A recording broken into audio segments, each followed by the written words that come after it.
Dr. Charles Glaze. I'm a physician and also a constable for the state of South Carolina. I've been doing training for 54 years. Majority of the officers and constables are not well trained in martial arts. We really do need to be trained more than we are trained.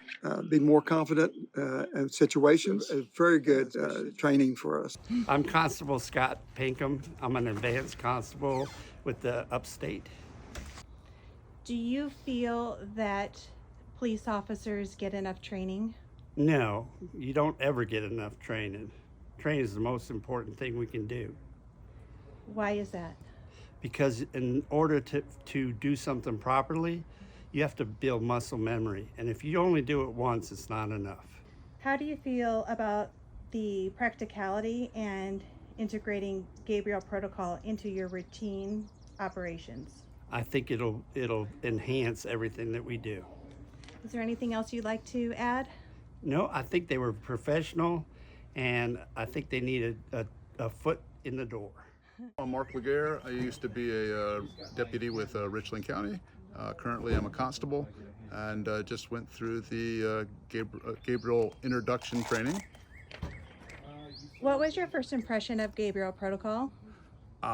It seems awesome. I love it. It's more training than it's more practical. I think most of the people in the public actually think we already have training like this. I'm going to reflect on previous training, because as a constable we get some training, but not the same level you would as a deputy.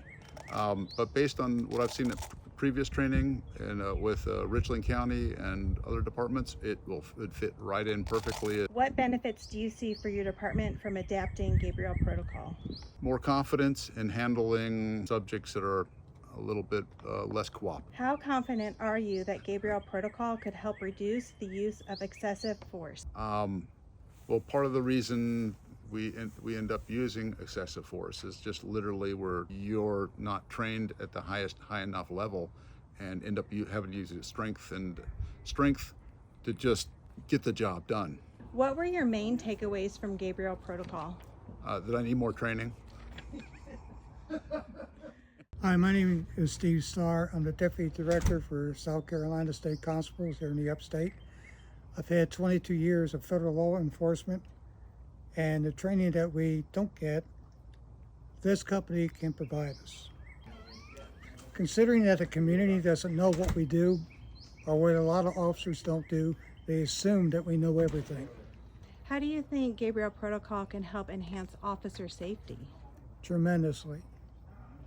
By reinforcing techniques when combating violent criminals or even nonviolent people that are maybe up on drugs, past experience from being in customs. It's hard to take someone down.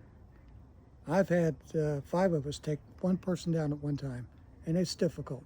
So having the techniques that Gabriel can give us will help us hopefully interact and get the self-defense down where no one gets hurt.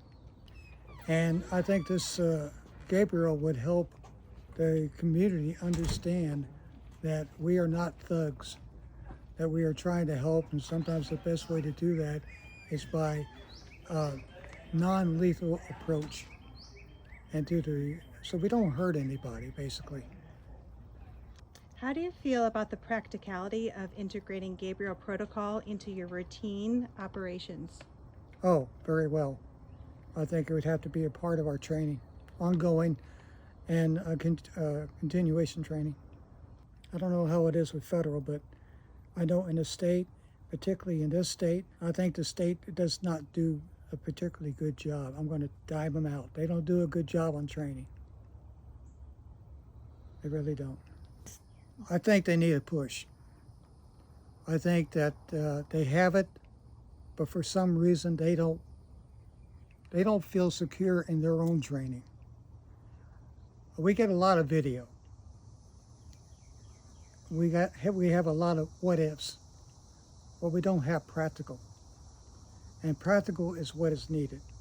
How are you going to de-escalate a situation when it could become violent. And then when it does become violent, what are you going to do? What tools do you have? And we have very limited resources.